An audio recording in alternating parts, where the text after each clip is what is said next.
tardes o noches, jóvenes ilustres. El día de hoy vamos a hablar sobre el trastorno de adaptación según nos muestra el DSM-5, donde nos dice que el criterio A es el desarrollo de síntomas emocionales o del comportamiento en respuesta a un factor o factores de estrés identificables que se producen en los 3 meses siguientes al inicio del factor de estrés. Como criterio B, dice que estos síntomas o comportamientos son clínicamente significativos, como se pone de manifiesto en una o las dos características siguientes. 1. Malestar intenso desproporcionado a la gravedad o intensidad del factor de estrés, teniendo en cuenta el contexto externo y los factores culturales que podrían influir en la gravedad y la presentación de los síntomas. Y 2. El deterioro significativo en lo social, laboral u otra área importante del funcionamiento.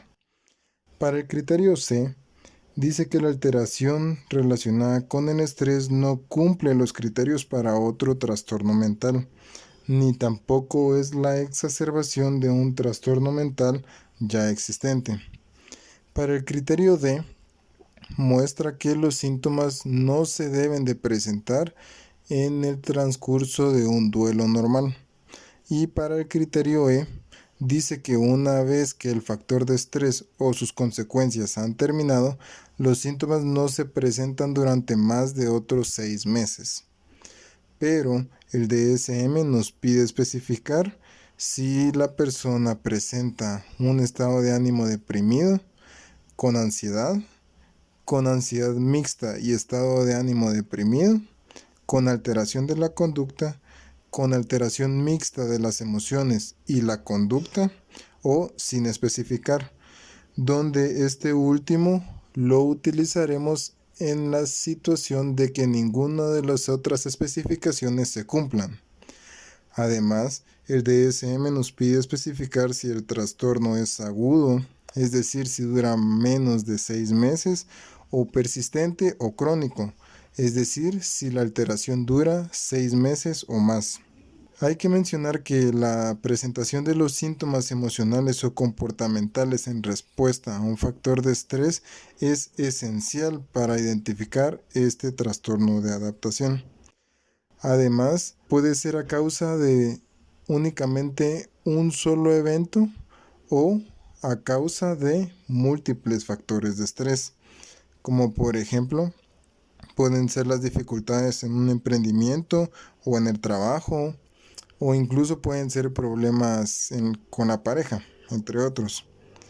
Los factores de estrés pueden afectar a un solo individuo, a una familia entera o incluso a una comunidad, como puede ser en el caso de un desastre natural. Además, el trastorno de adaptación se asocia con un mayor riesgo de intentos de suicidio y con suicidios consumados.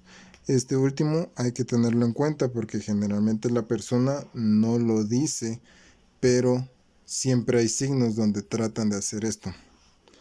En la prevalencia, dice que el trastorno de adaptación es bastante común, pero se debe de tomar en cuenta la población que estamos estudiando y los métodos de evaluación que se están utilizando para esa evaluación.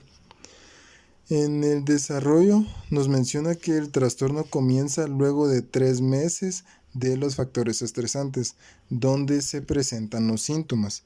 Y si luego de 6 meses de haber cesado los factores estresantes siguen presentando los síntomas, este pasaría a ser un trastorno de adaptación persistente. Si fuera menor, sería un trastorno de adaptación agudo.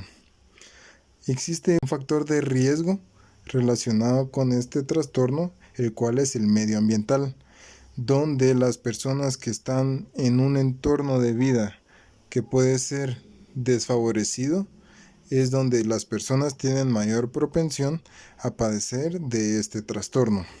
Para los aspectos diagnósticos relacionados con la cultura, hay que tomar en cuenta que el contexto del ámbito cultural de la persona debe tenerse en cuenta al hacerse el juicio clínico de si las respuestas de este factor estresante son o no desadaptados y de que si estos causan algún malestar psíquico acompañante mayor o no a lo que se debería de esperar sobre ese mismo factor. Y la naturaleza, el significado y la experiencia de los factores estresantes, así como la evaluación de la respuesta a dichos factores, van a variar de una cultura a otra.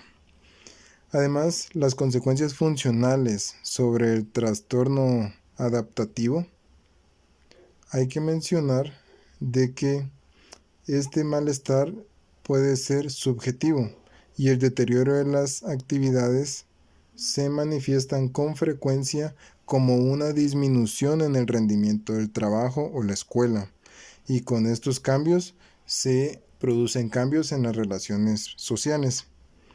Además, si la persona está padeciendo de una enfermedad médica, este trastorno tiende a agravar esa misma enfermedad. Para el diagnóstico diferencial, nos encontramos con el trastorno depresivo mayor, el trastorno de estrés postraumático y trastorno de estrés agudo, trastornos de la personalidad, factores psicológicos que influyen en otras condiciones médicas y las reacciones normales de estrés.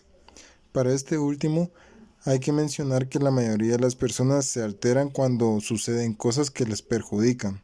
Esto no es un trastorno de adaptación, más bien es cuando la magnitud de la ansiedad es superior a lo que normalmente se espera de un factor estresante, o cuando los acontecimientos adversos provocan un deterioro en lo funcional. Para la comorbilidad, hay que mencionar que este trastorno puede acompañar a la mayoría de los trastornos mentales y de trastornos médicos, pero esto hay que tomarlo en cuenta, ya que solo si este trastorno médico no explica los síntomas particulares que se producen en la reacción de la persona hacia el factor de estrés, se deben diagnosticar ambos trastornos, y que los trastornos de adaptación acompañan frecuentemente a las enfermedades mentales, y estos pueden ser la principal respuesta psicológica a un trastorno médico.